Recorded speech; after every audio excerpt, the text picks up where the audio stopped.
Have you had Travis on in previous years? I mean, I would imagine he's definitely harder to book this year than in past seasons. Yeah, it's funny. So me and my friends were actually laughing about this in my group chat at the very beginning of the week.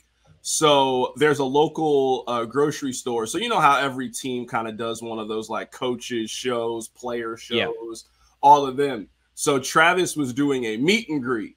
So I put it in my group chat. I was like, hey, if you want to meet Travis Kelce, hey, I can like get you set up. You can meet him. And I was like, no, I don't really, it's kind of far. It's a weekday. I don't want to do it. And I'm like, really? Like, he might be the best living tight end. Like, he's super cool. I've met him before. He's great. Like, you don't want to meet him? No. So this week we were laughing about it. And they're like, man, I should have got my picture with Travis Kelce. And I'm like, I tried to tell you. You know what I mean?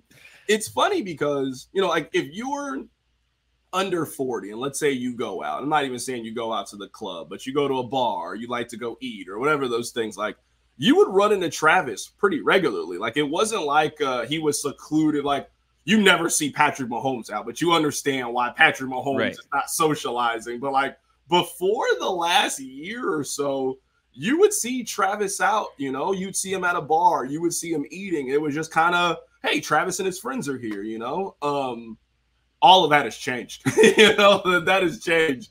I mean, people used to know where Travis lived. I mean, that was a big reason why he moved recently was, like, oh, Travis Kelce lives up there. He lives up north. And, now he moved to a more gated community for, obvious reasons, given, his change in social status. That it's been really crazy to see how I equate it to like an underground band that has now gone mainstream. That like you got to see them at a small venue and now they pack out Staples Center. Like we have seen Travis Kelce go from football star to pop culture star. Yep. Those are two completely different things. And something that not many football players get to be. You know this in New York, like Odell Beckham was a really good football player. When he made that catch, he crossed over and he became a pop culture star. Johnny Manziel was a pop culture star. I mean, I was thinking this as I was driving into work. The number one story about the Super Bowl is a player's girlfriend. Like, it's not about Brock Purdy. It's not about Mahomes getting his third. The story of, I think this is going to be the most watched Super Bowl ever. It's a player's girlfriend and his reaction and how good he is and his personality. And we actually led the show with this yesterday. I think Travis Kelce has handled it about as well as you can.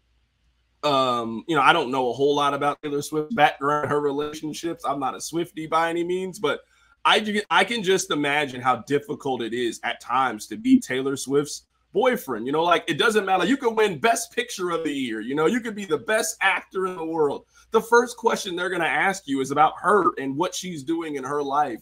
And I can see how that is like swallowed up other individuals. And I think Kelce deserves a lot of credit for how he's handled this, how every single time he has answered a question, he has never looked upset. He has always been above board.